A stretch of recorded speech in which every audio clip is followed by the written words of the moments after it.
I managed to get the role through a friend of mine who was on the show. Her name was Alona Rogers, and I'd met her through college again, and I'd said to her, look, I would really like to get into acting, and my teachers and my headmaster at the time said, no, you go and start a law career. And I said, well, I'd really like to give acting a go. And so Alona asked me to come along to the set, and they offered me this part as a young lawyer, ironically. And once again, if I look back on that, I probably would say that there was a lot of overacting going on my part. You know, I didn't really know too much about camera work or the subtleties of it. But what struck me as interesting was Billy. You know, you see Billy on screen, and he is pretty much larger than life.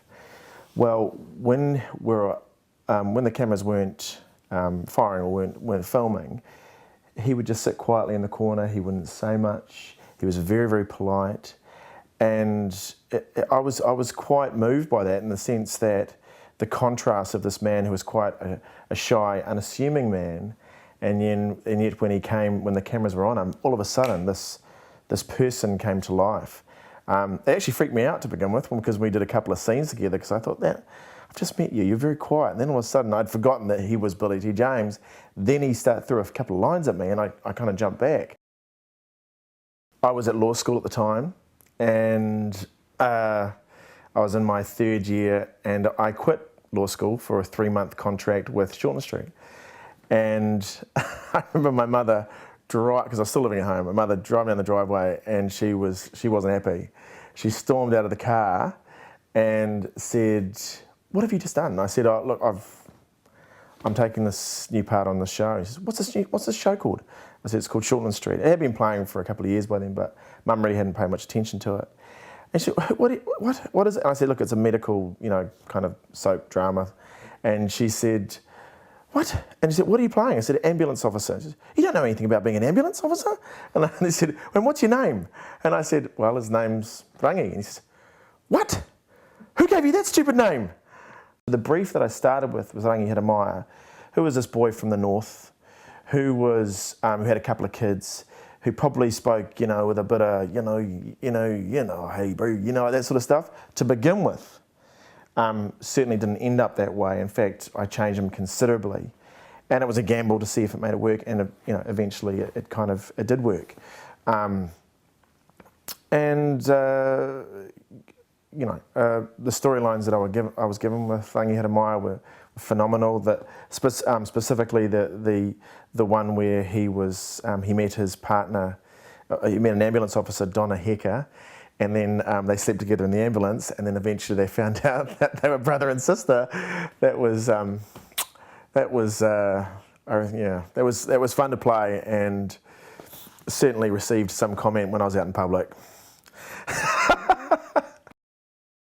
There were a lot of actors that were leaving around that time, or should we say, a lot of actors that were that the production company had felt that their time was up. Around that time also too, they'd brought in a consultant to look at changes, because they felt that the show was not going where it should be going. And there were also some in-house issues that I particularly had with one of the producers at the time, who I felt was treated some of the, that producer is no longer there anymore, I have to say, and I felt were handled pretty poorly. It was never a decision that I regretted, because it was one of the strongest and hardest decisions. I mean, I still had a mortgage to pay. My income went from a very high income to nothing. And so it was a hard decision to make, but I knew it was the right one. What has been pleasing is that after 10 years now, I've come back and started walking the halls of South Pacific Pictures, and there is a new there's a new ethic there, and they're wonderfully professional. They certainly look after you, and they have done so far. And it's really nice to be in that environment. You know, when you look back on something and you say, geez, I just didn't do a good job of that. That was one of them. I remember looking at it, because I made this choice about how I'd play the character. And I looked back and when I watched it, and it was this thing where I thought, okay, he'd have a lazy eye and he'd do this blinking thing the whole time, you know, because I'd seen it on a movie and I thought that would be great for this character. It had nothing to do with the character whatsoever, but I thought I would just give it a shot. And I have to say, it didn't work. So if you ever watch it again, you'll see this blinking thing going on. It doesn't work. And I thought it was a bit OTT. And look, it was fast turnaround. You know, it was good to work with, you know, friends again. It was probably one of my first. No, it wasn't. It was one of my second gigs after Shortland Street, and you know, it was nice to have a play again. But yeah, it's one of those ones I look back and say, oh, I think I could have done that better. You know, they say that 90% of your career is rejection when it comes to acting. Well, around that time it was about 100% for me. I actually went out the night before the audition because I thought, oh, you know, I've done everything I can possibly do for so many auditions and nothing's come my way. And I woke up the next morning, I thought, oh God, I've got this audition. I was a little bit hungover, not too bad. And I went, I read the script again, I thought, okay, the other guy is an alcoholic. So I went and got this Jim Beam bottle and I filled it full of ginger ale. And I said to Irene Drake, who was the casting agent who's passed away now, I said to her, look, Irene, do you mind if I use a prop in this audition? She said, yeah, no problem. And I thought, well, you know, I looked at the character breakdown and he's a hard ass, and I thought, well, I'm just going to play him a little bit different. I'm going to, you know, just muck around with him, play him with a bit of humour, a bit of cheek, and use this prop. And I started pouring myself a glass of whiskey during the scene. I could see the other guy going, what the hell's going on here? And we talked about the fact that he wanted to, you know, that he was struggling with alcoholism in this particular scene. And at the very end of the scene, I handed him a drink, see if he wanted it. And it was just something that I thought of, and I thought, well, I'll just do something a little bit different because I've tried everything the proper way, and from then I got the part. Off the back of Doves of War, they asked me to audition for one of the detective sergeants who comes in and takes over the precinct. I was in there sporadically in the first series and then came back a little bit more in the second series.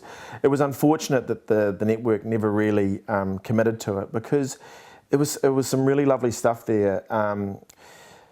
But it was a neat cop drama. And, you know, we did exciting stuff. I remember one time we had to get one shot and it was absolutely pissing down with rain.